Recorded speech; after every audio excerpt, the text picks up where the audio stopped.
Kemudian di sini disebutkan haram atau makruhnya tadi tidak berlaku illa iza wafaqa siyaman i'tadahu. Jadi menurut ulama-ulama dari kalangan Syafi'iyah, keharaman atau kemakruhan berpuasa sunnah setelah nisfu Sya'ban tadi tidak berlaku bagi orang yang memang sudah memiliki kebiasaan puasa. Ya, apa dia misalnya? Ada seorang ibu-ibu bertanya kepada seorang ustadz, "Ustadz, apa hukumnya ini dan itu?" Lalu si ustadz ini dengan pede mengatakan, "Ibu, mau saya jawab dengan Al-Quran dan Sunnah atau dengan perkataan mazhab Imam Syafi'i?" Jadi dibenturkannya antara Al-Quran hadis dengan Imam Syafi'i. Kalau menurut Imam Syafi'i ini, tapi kalau menurut Quran dan hadis begini. Lalu ibu tadi cerdas, ikut kajian dia barangkali, ya, atau dia mungkin sering hadir pengajian majelis ilmu. Apa kata ibu tadi? Ustadz jawab saja dengan mazhab Syafi'i, karena Imam Syafi'i itu lebih paham Quran hadis ketimbang Ustadz. Lalu apa kata Allah berkalam kepada Nabi Musa? 20 tahun dia bermaksiat kepadaku, wahai Musa, aku sembunyikan ia, tak aku beberkan aibnya. Sekarang ketika ia bertaubat kepadaku, yang dengan taubat dia itu aku turunkan hujan, tak mungkin aku mempermalukannya di hadapan makhlukku. Bismillahirrahmanirrahim. Assalamualaikum warahmatullahi wabarakatuh. Alhamdulillah, wassalatu wassalamu ala rasulillah Sayyidina Muhammad bin Abdullah wa ala alihi wa ashabihi wa mawalah, amma ba'd. Anda yang beruntung, khususnya yang telah bergabung dengan orang tua asuh di bawah asuhan guru kita yang mulia Gurunda Ustaz Abdul Somad. Insyaallah ini pesantren yang penuh berkah. Anda beruntung menjadi orang tua asuh. Karena apa? Mereka di akhirat akan menjadi putra-putri Anda. Semua kebaikan yang terjadi di sini akan mengalir kepada Anda. Khususnya Anda yang tidak punya anak, jangan sampai di akhirat tidak punya anak. Jadikan mereka anak-anak Anda, hantarkan sampai sukses. Dan bagi yang punya anak, niatkan dengan merawat mereka, Allah akan menjaga anak-anak Anda. Ini peluang besar. Solat mereka, hafalan Al-Quran yang mereka hafal, semua akan mengalir kepada siapa yang ikut Anda di dalam memperjuangkan mereka. Semoga Anda dipilih Allah. Jangan ragu, jangan mau ketinggalan. Sampaikan kepada yang lainnya. Sampaikan kepada yang lainnya untuk mendukung mereka. Mereka adalah wasiatnya Rasulullah. Dan Nabi merintahkan kita untuk bergabung dengan mereka. Beruntung siapapun yang peduli kepada mereka. Semoga Anda adalah orang yang beruntung. Sampaikan kepada yang lainnya. Salurkan rezeki Anda ke Bank Syariah Indonesia. Nomor rekening 666 666 666 atas nama Yayasan Tabung Wakaf Umat.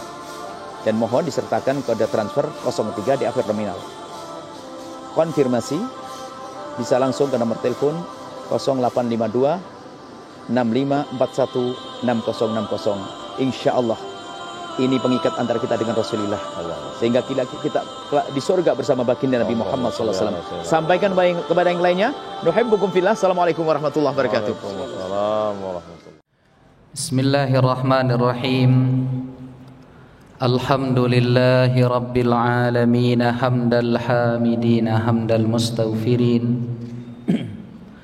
Assalatu wassalamu ala ashrafil anbiya'i wal mursalin, sayyidina wa habibina wa qurrati a'yunina Muhammadin wa ala alihi wa sahbihi ajma'in.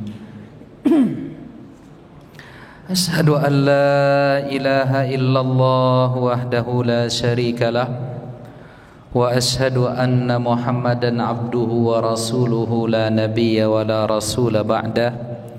Fallahumma salli wa sallim wa barik wa an'im ala sayyidina Muhammadin wa ala alihi wa sahbihi ajma'in. Alim ulama, cerdik pandai, tokoh masyarakat, besar tak disebut gelar, kecil tak dihimbau nama, umumnya hadirin hadirat, tamu-tamu Allah, sidang jamaah maghrib yang dimuliakan oleh Allah Ta'ala. Kita bersyukur dengan mengucap Alhamdulillahi Rabbil Alamin, dan kita harumkan majlis dengan bersalawat kepada Nabi. Allahumma salli wa sallim ala sayyidina Muhammadin wa ala alihi wa sahbihi ajma'in.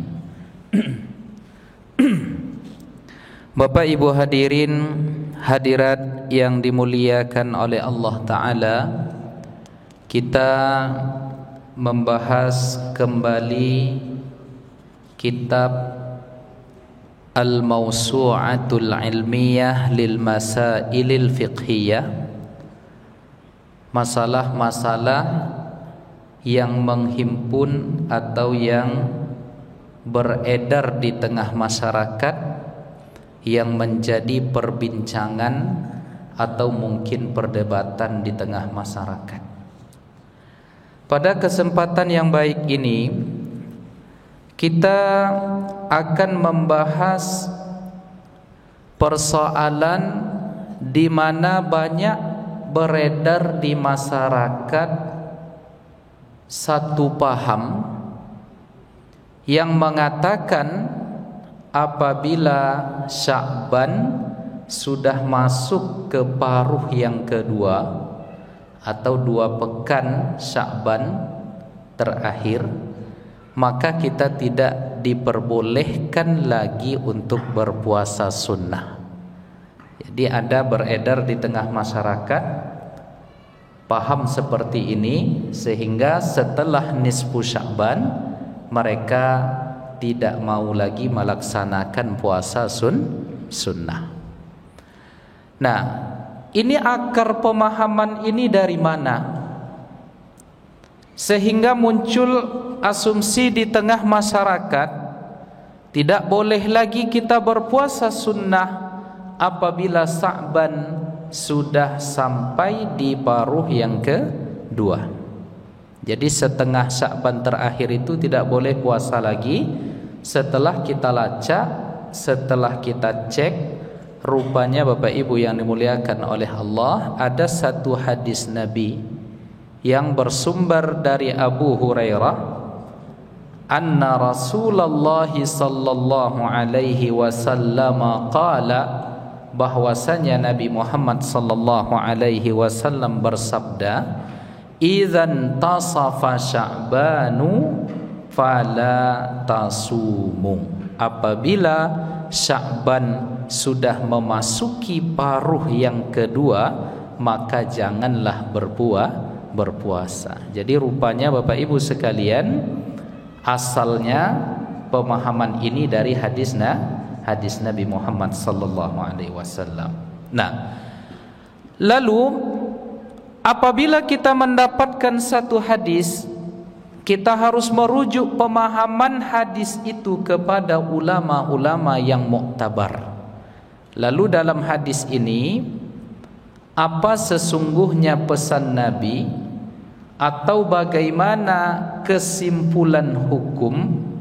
Tapi sebelum itu, hadis ini diperbincangkan oleh ulama hadis, ya, sehingga dikatakan di dalam penjelasan hadis ini dari kitab I'lamul Anam, Syekhuna Nuruddin Itir, semoga Allah merahmati beliau, ketika membincang sanad hadis ini, ia mengatakan sahhaha hadzal hadis At-Tirmizi wa Ibnu Hibban wal Hakimu wa ghairuhum. Hadis ini disahihkan atau dianggap valid oleh ulama ahli hadis semisal Imam At-Tirmizi, seperti Imam Ibnu Hibban, kemudian Imam Al-Hakim, kemudian selain dari mereka. Jadi 3 ulama hadis ini, diantaranya mereka menganggap hadis ini adalah hadis sahih. Kalau sahih berarti Bapak Ibu valid, benar-benar berasal atau diucapkan oleh Nabi Muhammad sallallahu alaihi wasallam. Nah, tetapi wa takallama fihi akbaru minhum, hanya saja ulama-ulama hadis senior yang lebih senior daripada Imam At-Tirmizi, yang lebih senior daripada Imam Ibnu Hibban, yang lebih senior daripada Al-Imam Al-Hakim, memperbincangkan atau mempermasalahkan hadis ini di antaranya siapa? Di antaranya Imam Ahmad bin Hanbal, kemudian Imam Abdurrahman bin Mahdi. Coba ulang balik Bapak Ibu-ibu, siapa namanya tadi tu? Ya, yang menganggap hadis ini sahih adalah Imam Tirmizi, Imam Ibnu Hibban, Imam Al-Hakim. Tetapi yang mempertanyakan atau yang mempermasalahkan hadis ini yang lebih senior dari mereka seperti Imam Ahmad bin Hanbal dan Abdurrahman bin Mahdi. Nah, lalu kata Al-Imam Ahmad dan Imam Abdurrahman bin Mahdi, mereka menganggap hadis ini dhaif. Ya, hadis ini dhaif artinya lemah karena ada satu orang dalam jalur riwayat hadis ini yang diperbincangkan oleh para ulama. Jadi Al-Imam Ahmad dan Imam Abdurrahman bin Mahdi ya mengatakan hadis ini bermasalah karena ada jalur informasinya yang bernama Allah bin Abdurrahman. Dia ini orangnya kredibel, tetapi masalahnya ya hadis dia ini bertentangan dengan hadis orang yang lebih kredibel dari dia. Jadi dia informasi dari dia ini, dia orangnya baik, tetapi informasi dia ini janggal karena bertentangan dengan informasi dari orang-orang yang lebih hebat daripada dia. Nah, ini dalam ilmu hadis dinamakan informasinya syaz, aneh, ya, menyendiri, berbeda riwayatnya dari riwayat-riwayat yang lain. Apa riwayat yang lain? Riwayat-riwayat yang lain mengatakan Nabi Muhammad sallallahu alaihi wasallam nampak oleh para sahabat tidak pernah banyak berpuasa di hari-hari lain selain hari Ramadan tentunya yang wajib. Tidak ada yang hampir sebulan penuh dipuasakan oleh Nabi seperti puasanya di dalam bulan Sya'ban. Jadi banyak riwayat-riwayat yang mengatakan bahkan Nabi Muhammad itu mempuasakan hampir seluruh hari Sya'ban wa wasalahu bi Ramadan. Kemudian setelah puasa Sya'ban itu full atau hampir full dipuasakan oleh Nabi, langsung Nabi Muhammad menyambungnya dengan puasa Ramadan. Jadi informasi dari Al-Alla bin Abdurrahman tadi bertentangan dengan informasi-informasi lain, yang mana informasi lain menyebutkan Nabi Muhammad sallallahu alaihi wasallam berpuasa tetap di paruh kedua di bulan Sya'ban. Jadi dari segi sanad disitulah masalahnya Bapak Ibu. Jadi ini perlu saya sampaikan sedikit ya, karena dalam memahami hadis itu kita memerlukan dua ilmu dasar. Yang pertama ilmu hadis dan yang kedua ilmu usul fikih. Maka kita bahas sedikit tadi tentang teori ilmu hadis. Nah, hadis ini tidak diterima oleh Imam Ahmad dan Imam Abdurrahman bin Mahdi karena di dalam hadis ini ada seseorang yang bernama Allah bin Abdurrahman. Dia ini orangnya kredibel, dia ini orangnya baik, tetapi informasinya bertentangan dengan informasi sahabat lain atau riwayat lain yang lebih tinggi daripada beliau. Kira-kira begitu Bapak Ibu yang dimuliakan oleh Allah, sehingga jadilah informasi dari jalur dia ini syaz, aneh karena bertentangan dengan riwayat lain. Maka oleh para ulama hadis, hadis ini dikategorikan sebagai hadis dhaif atau hadis lemah. Nah, jadi itu teknik-teknik ya, kajian-kajian dalam ilmu hadis. Jadi Bapak Ibu misalnya nanti mendengar ada istilah hadis sahih, ada mendengar istilah hadis hasan, ada mendengar istilah yang disebut dengan hadis dhaif, ada lagi nanti ada namanya hadis maudhu'. Nah, Bapak Ibu hadirin hadirat yang dimuliakan oleh Allah Subhanahu wa taala. Nah, lalu setelah kita kaji tentang bagaimana status riwayat ini yang tadi rupanya dipertikaikan oleh para ulama, kelompok satu mengatakan sahih sementara yang lain mengatakan dhaif. Lalu hadis ini di dalam pemahamannya seperti apa?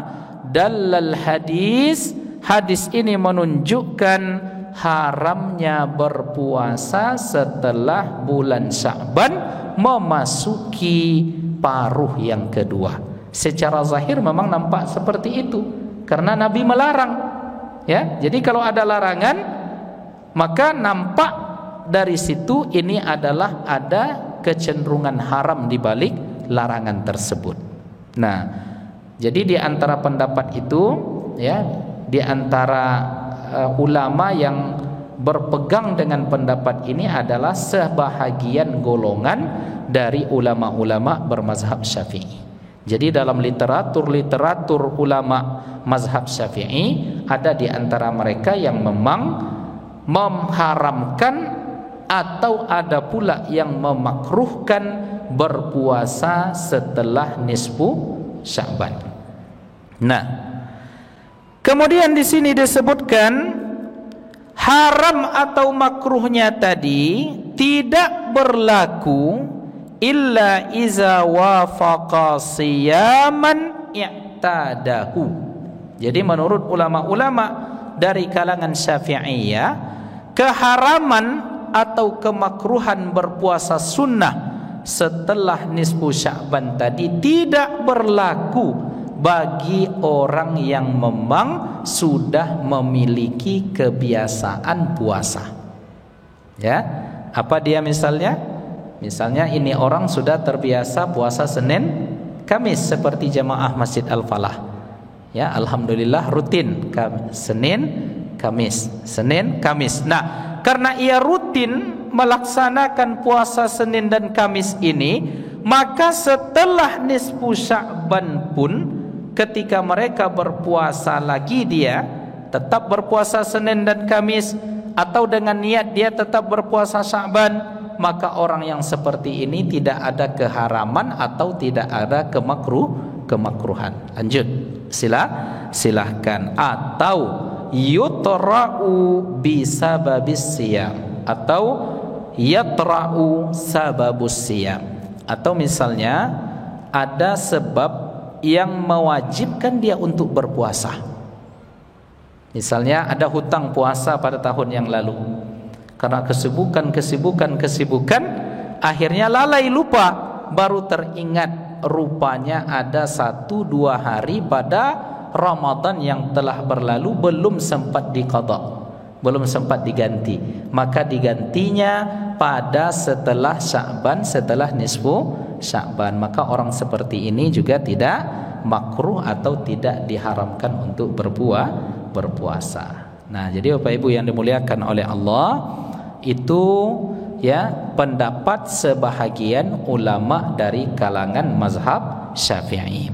Wa zahabal jumhur, lalu mayoritas ulama berpendapat ila jawazis siyam, tetap boleh berpuasa setelah nisfu Sya'ban itu tilata syahri Sya'ban, sepanjang bulan Sya'ban. Coba tengok Bapak Ibu ya, jumhur mengatakan tetap boleh berpuasa, tidak ada makruh apalagi haram sepanjang bulan Sya'ban, tidak ada larangan. Lakin la yasumu yaumas syakki mutafarridan, hanya saja tidak boleh berpuasa pada hari yang diragukan. Ya, hari yang diragukan tadi adalah yaumus syak, itu adalah hari terakhir Sya'ban. Ini ragu nih, apakah ini terakhir Sya'ban atau jangan-jangan ia sudah masuk 1 Ramadan. Maka jangan berpuasa pada hari itu. Wala yataqaddam Ramadan bisiyami yaumin aw yaumain, dan jangan pula mendahului Ramadan atau menyambut Ramadan, mendahului Ramadan itu dengan berpuasa sehari atau 2 hari. Ya, mendahului Ramadan maksudnya di akhir bulan Sya'ban. Kenapa? Karena masih riskan. Ya, apakah hari itu masuk terakhir Sya'ban atau jangan-jangan dia sudah masuk pada bulan Ramadan. Kenapa demikian? ihtiyatan, dalam rangka berhati-hati, minaz ziyadati fil fardi, supaya jangan menambah dari apa yang diwajibkan oleh Allah Subhanahu wa taala. Jadi coba tengok Bapak Ibu, sekalipun hadis ini dia sahih, kalau misalnya dia sahih, ya, tetapi mengapa mayoritas ulama membolehkan berpuasa? Ya, ini hadisnya sahih, tapi kok fatwa, pemahaman dari para ulama tidak sejalan dengan hadis sahih ini. Ini banyak yang tertipu, sehingga muncullah sebuah adagium di tengah masyarakat, kita mengikut Al-Quran dan Sunnah, tidak mengikut ulama. Ya, jadi ini banyak nih Pak. Ya, kenapa? Karena menurut dia ini hadisnya sahih, ini pendapat ulama. Ngapain kita ngikut pendapat ulama, langsung aja ambil hadis yang sahih? Ternyata teorinya tidak begitu Bapak Ibu. Karena bisa jadi hadis ini sahih, dia belum bisa diamalkan, lantas belum bisa langsung untuk diterapkan. Kenapa? Karena ada riwayat-riwayat pembanding. Jelas Ibu-ibu? Jadi jangan baca satu hadis nanti, oh ini hadisnya sahih nih, langsung diamalkan. Tak begitu. Kita tengok dulu pemahaman para ulama. Bisa jadi hadis ini masih umum, dikhususkan oleh riwayat lain. Bisa jadi hadis ini masih mutlak, lalu diuraikan dalam riwayat lain. Bisa jadi hadis ini masih bersifat global, lalu diterangkan dalam riwayat lain. Atau bisa jadi bahasa hadis ini perlu ditakwilkan. Kemarin kita sudah bahas contohnya, apabila kalian salat, kata Nabi, lalu lewat di depan kalian itu anjing, lalu lewat di depan kalian itu keledai, lalu lewat di depan kalian wanita, maka ketiga hal itu membatalkan salat. Kan ada hadisnya kemarin sempat kita bahas sedikit Bapak Ibu. Jadi kalau kita salat lewat wanita di depan kita, maka batal salat. Apakah begitu maksudnya? Rupanya di antara ulama memahami maknanya adalah maksudnya di situ makruh hukumnya, tidak sampai langsung batal salat. Apa sebab? Karena apabila ada wanita lewat di depan orang yang salat itu berpotensi mengganggu kehusukan salat. Jadi yaqta'u itu maksudnya di sana ditakwilkan adalah mengganggu salat kalian apabila lewat di depan kalian tiga jenis tadi. Maka dikembangkan pemahamannya oleh para ulama, segala apapun yang berpotensi menghilangkan kehusukan orang salat maka tidak dibenarkan dan jatuh hukumnya kepada makruh. Begitu. Coba tengok ya bagaimana para ulama Bapak Ibu ya sangat berhati-hati dalam memahami satu hadis. Tidak lantas ada hadis sahih langsung diamalkan, tetapi ada analisa-analisa, kajian-kajian yang dibuat oleh para ulama dalam satu hadis sehingga sampai kepada kesimpulan hukum. Maka jumhur ulama mengatakan tidak masalah kalau kita tetap berpuasa pada nisfu Sya'ban yang sampai akhir menjelang Ramadan. Nah, kemudian yang terakhir dalam pembahasan ini, waqala al-Imam At-Tahawi, berkata ahli hadis al-Imam At-Tahawi, yufassiru hadzal hadis, dia menafsirkan hadis ini bi annal murada, bahwasanya maksud dari hadis Nabi itu adalah manis saumu bi qurbin min Ramadan yadkhulhu bihi dha'fun yamna'uhu min saumi Ramadan. Jadi maksud hadis tadi, apabila sudah Sya'ban itu masuk ke paruh setengah yang terakhir, jangan lagi berpuasa. Ini hadis ini kata Imam At-Tahawi diarahkan pemahamannya kepada orang-orang yang tetap berpuasa menjelang masuknya bulan Ramadan, lalu dengan berpuasanya dia menjelang masuknya bulan Ramadan tadi yusabbibu dha'fan, menyebabkan dia lemas.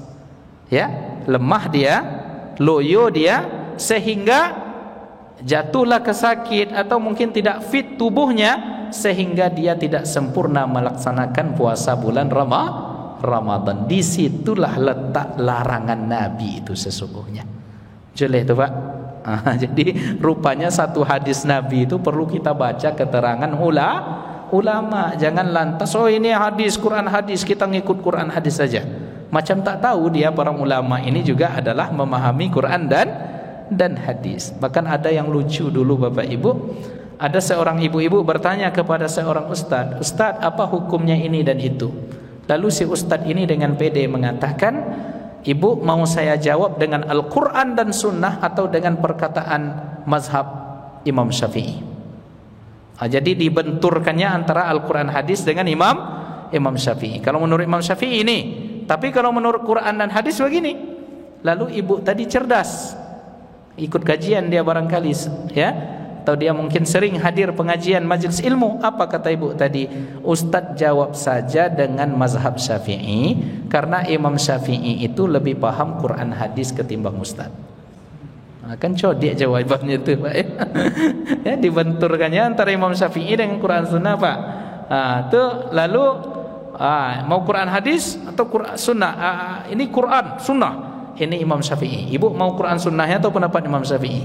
Cerdas ibu ini menjawab. Jawab ajalah dengan pendapat Imam Syafi'i, karena Imam Syafi'i itu lebih paham Quran Sunnah itu daripada Ustaz. Kalau ambo jadi ustaznya itu kira-kira macam mana lah sikap ambo tu Pak?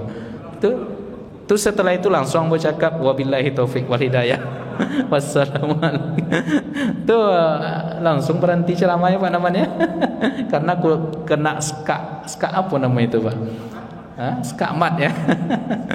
Allahu Akbar. Nah Bapak Ibu hadirin hadirat yang dimuliakan oleh Allah. Jadi Al-Imam At-Tahawi menjelaskan hadis ini, ya, arah pemahamannya berlaku kepada kasus di mana orang menjelang puasa itu dia tetap berpuasa di Sya'ban menjelang Ramadan sehingga dia lemas, sehingga dia loyo, sehingga dia sakit. Nah, semua itu menyebabkan dia tidak sempurna atau bahkan tidak bisa mengerjakan nanti puasa Ramadan. Jadi dia mengejar yang sunnah, lupa kepada yang wajib yang lebih prioritas. Disitulah kata Al-Imam At-Tahawi makna dari hadis ini. Jadi jelas ya Pak ya, Bapak Ibu. Nanti kalau ada lagi orang yang melarang kita berpuasa di setelah nisfu Sya'ban, jawab dengan seperti yang diuraikan para ulama tadi. Nah kemudian yang kedua Bapak Ibu sekalian, persoalannya adalah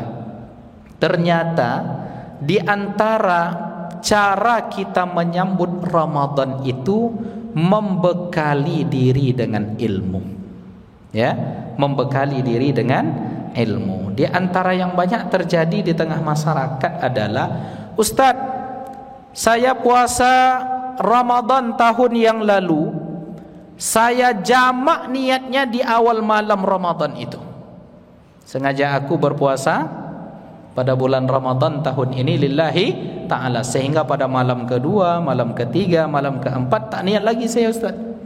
Ya, karena sudah diborong di malam pertama. Padahal di dalam kajian-kajian, di dalam kaji yang kita sampaikan kepada para jamaah, menurut mazhab Syafi'i, "Man lam yubayyitis siyama fala saumalah." Siapa yang tidak memasang niat pada setiap malam hari Ramadan, maka puasanya tidak sah. Jadi berarti kita perlu ilmu.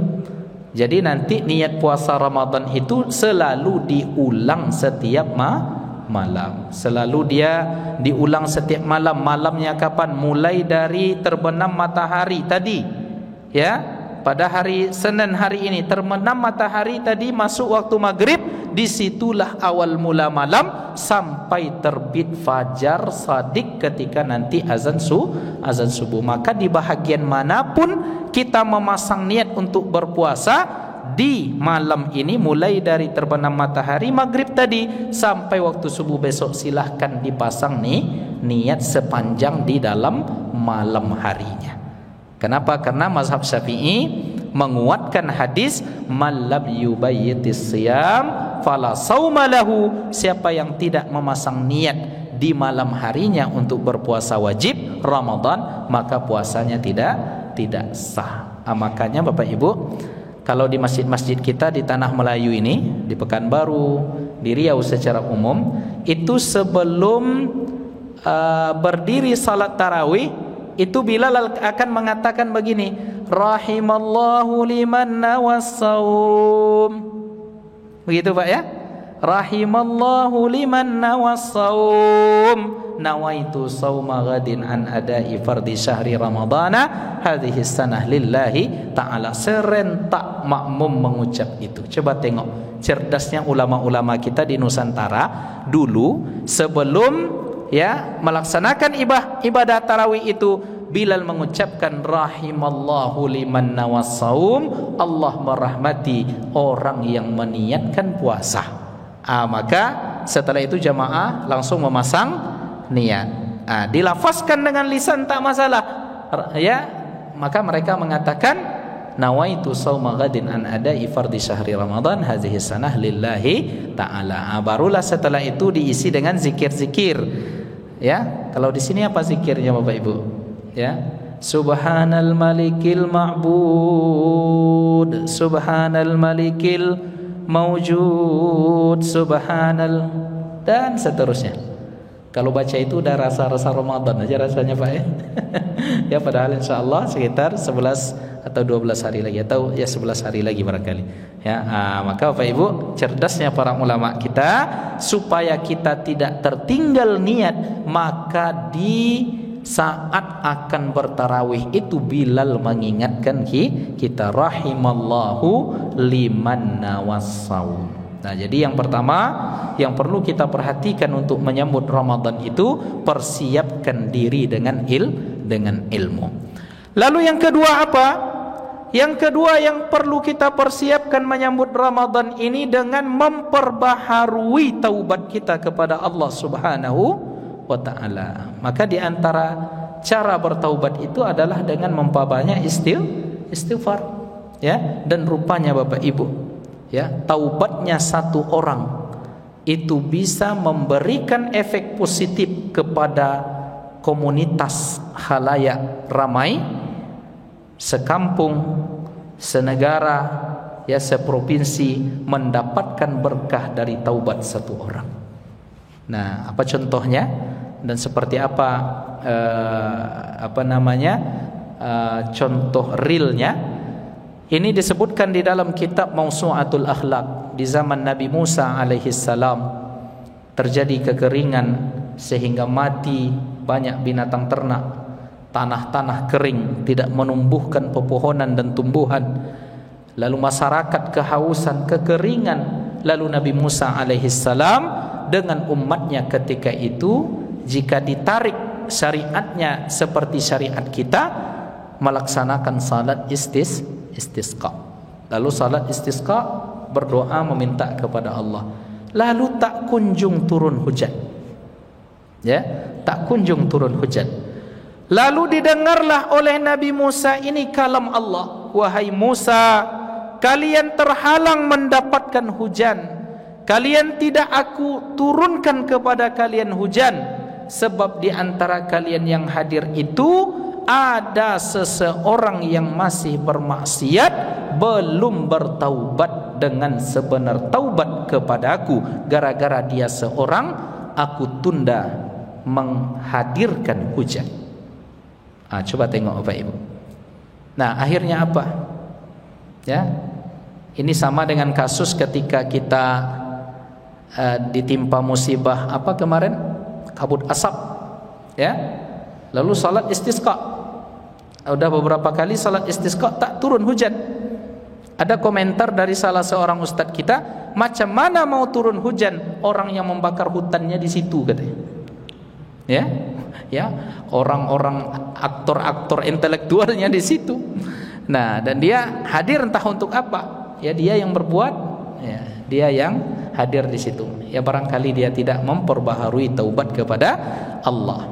Lalu kembali kepada kisah tadi, Nabi Musa alaihi salam berkhutbah di depan umatnya, wahai umatku, kita terhalang karena Allah masih menghalang kepada kita hujan ini karena di antara kalian ada yang belum bertaubat kepada Allah Subhanahu wa taala. Maka oleh karena itu kata Nabi Musa, tolong keluar dari komunitas ini sekarang. Pergi. Kami tidak perlu orang-orang seperti ini karena kami datang dengan merendahkan diri di hadapan Allah. Lalu satu orang tadi Bapak Ibu, dia tidak kunjung pergi dari jamaah tadi. Ya macam mana pula mau pergi? Kok pergi malu? Ya, kok di situ hujan tak turun, dilema jadinya Pak ya. Dilema. Kalau pergi keluar dari komunitas itu nanti nampak betul awak pendosa. Ya. Kalau kita di posisi itu macam mana Bapak Ibu? Tentu malu kita keluar. Tapi kalau di situ hujan tak kunjung turun. Akhirnya apa yang dilakukannya Bapak Ibu? Diambilnya selendangnya, ya, lalu ditutupnya wajahnya, terpekur ia. Ya, dia teteskan air mata. Saat itu dia ucapkan astaghfirullah. Astaghfirullah, astaghfirullah. Ya Allah, aku minta ampun kepada Engkau ya Allah. Belum lagi selesai dia mengucap istighfar itu Bapak Ibu, turun hujan. Ya, astaghfirullahalazim. Ya, dari hatinya yang begitu dalam ketika itu mengaku bahwa dia adalah seorang makhluk pendosa. Aku datang sekarang meminta ampun kepada Engkau ya Allah. 3 kali itu ia ucapkan. Belum selesai istighfar yang ketiga, awan hitam sudah datang. Seketika itu Allah hujani umat Nabi Musa alaihi salam dengan hujan rahmat. Lalu Nabi Musa heran, ya Allah, Kau turunkan hujan dengan karuniamu, tetapi saya tengok belum ada yang keluar si pemaksiat tadi dari kelompok kami. Tunjukkan kepadaku siapa dia ya Allah. Ya. Lalu apa kata Allah berkalam kepada Nabi Musa? 20 tahun dia bermaksiat kepadaku wahai Musa. Aku sembunyikan ia, tak aku beberkan aibnya. Sekarang ketika ia bertaubat kepadaku, yang dengan taubat dia itu aku turunkan hujan, tak mungkin aku mempermalukannya di hadapan makhlukku. Ya, 20 tahun dia aku sembunyi maksiat dia kepadaku 20 tahun, aku sembunyikan dia, tak aku beberkan bagaimanapun aibnya. Sekarang ketika ia bertaubat, ya, tentu aku lebih menyayanginya, aku lindungi dia, aku jaga dia.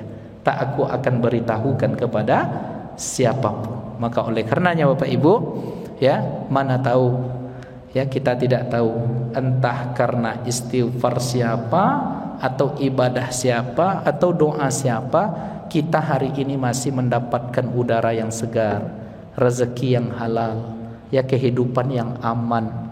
Ya, semua itu pasti diantaranya barokah hamba-hamba Allah yang soleh. Maka jangan dianggap sederhana pengajian, dianggap sederhana wirid yasin, dianggap sederhana segala kebaikan. Justru mungkin ya dari sanalah ternyata Allah Subhanahu wa taala masih menjaga kita. Nah, oleh karena itu persiapkan diri kita dengan ilmu, kemudian banyak-banyak istighfar, bertaubat kepada Allah, dan Allah berikan kita kesehatan badan zahir dan batin, panjang umur untuk bisa menghadapi bulan Ramadan. Maksimal hendaknya kita nanti beribadah di bulan Ramadan. Amin amin ya rabbal alamin. Allahumma barik lana fi Sya'ban wa ballighna Ramadan. Allahumma barik lana fi Sya'ban wa ballighna Ramadan. Allahumma ballighna Ramadan innaka ni'mal maula wa ni'man nasir. Wa sallallahu ala sayyidina Muhammad wa ala alihi wa sahbihi ajma'in. Wa akhiru da'wana anil hamdulillahi rabbil alamin. Banyak maaf atas segala kehilafan dan kesalahan. Wabillahi taufiq wal hidayah. Wassalamualaikum warahmatullahi wabarakatuh.